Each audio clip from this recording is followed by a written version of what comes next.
In the dark and chilling annals of history, there exists a tale that has haunted the internet for years, known simply as the Russian sleep experiment.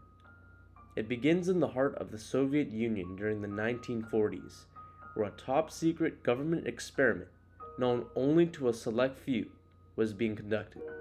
The purpose of this experiment was to understand the effects of sleep deprivation and to test out this chemically engineered gas that is capable of keeping people awake for days. Deep within a classified Soviet research facility, 5 political prisoners found themselves at the mercy of a group of scientists.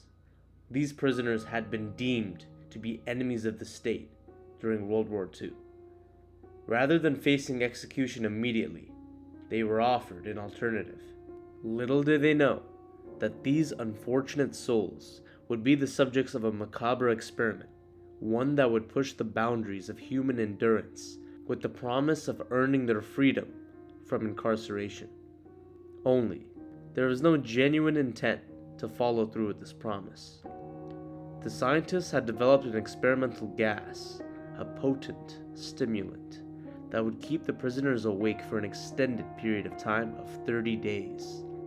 The prisoners were told that if they endured the experiment without attempting to sleep, they would be released from imprisonment. Desperation led them to agree, and the experiment began with all the prisoners sharing the chamber together, with books, cots, running water, a toilet, and dried food. What happens when the human mind is denied the respite of sleep? This was one of the questions that the scientists pondered. They pumped the chamber with the gas and observed the subjects through a one-way glass, since there were no cameras during this time. Days passed, and the subjects remained awake as they had conversations about traumatic experiences they endured in the past. But as time wore on, their behavior became increasingly erratic. The 5th day arrived, and the subjects not only stopped speaking with each other, but instead started whispering into the microphones present in the chamber. Additionally, the subjects had this notion that they could win the trust of the experimenters by turning on each other. All of this was speculated to be an effect of the gas, according to the scientists. By the 9th day, that is when the screaming began.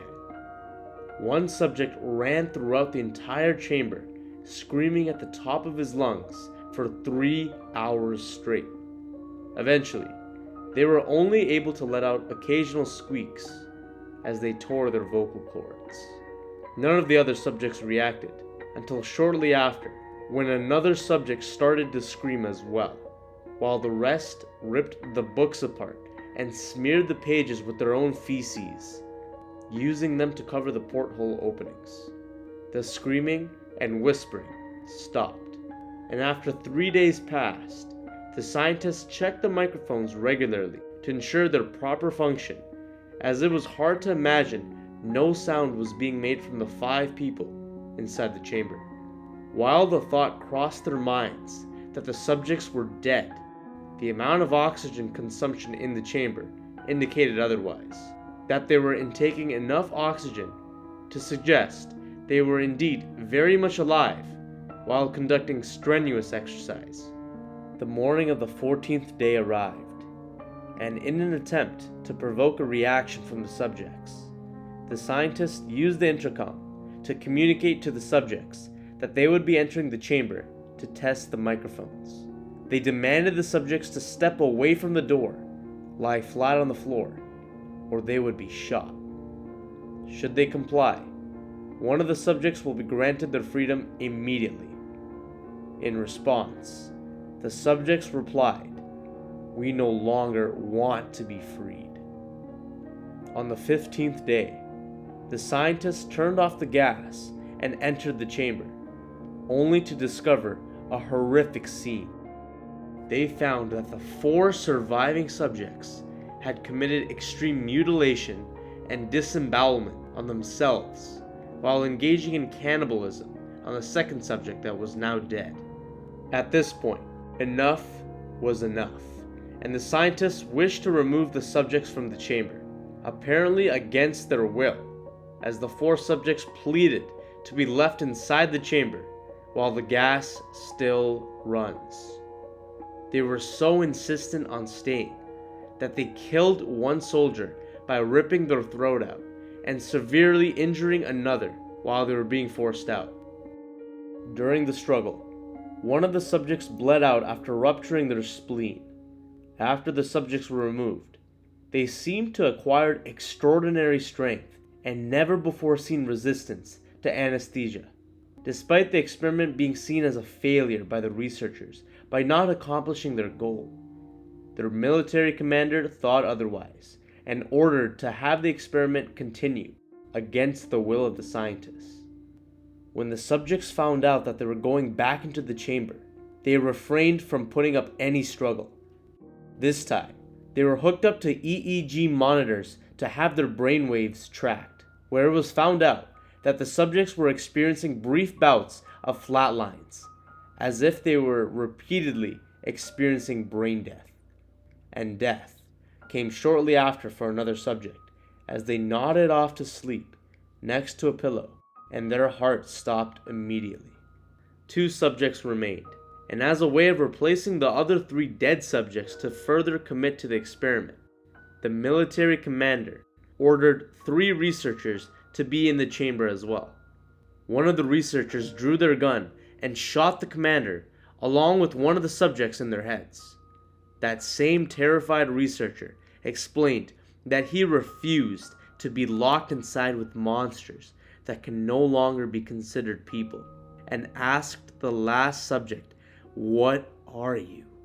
The subject smiled and responded by saying, "We are you.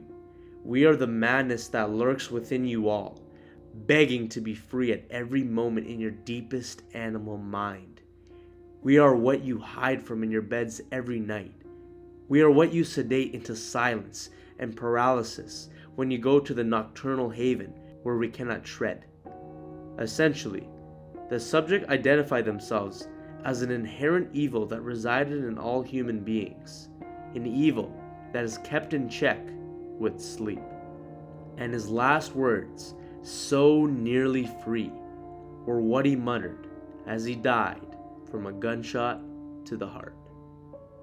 And that about wraps that story up. Ladies and gentlemen, thank you so much for watching this video.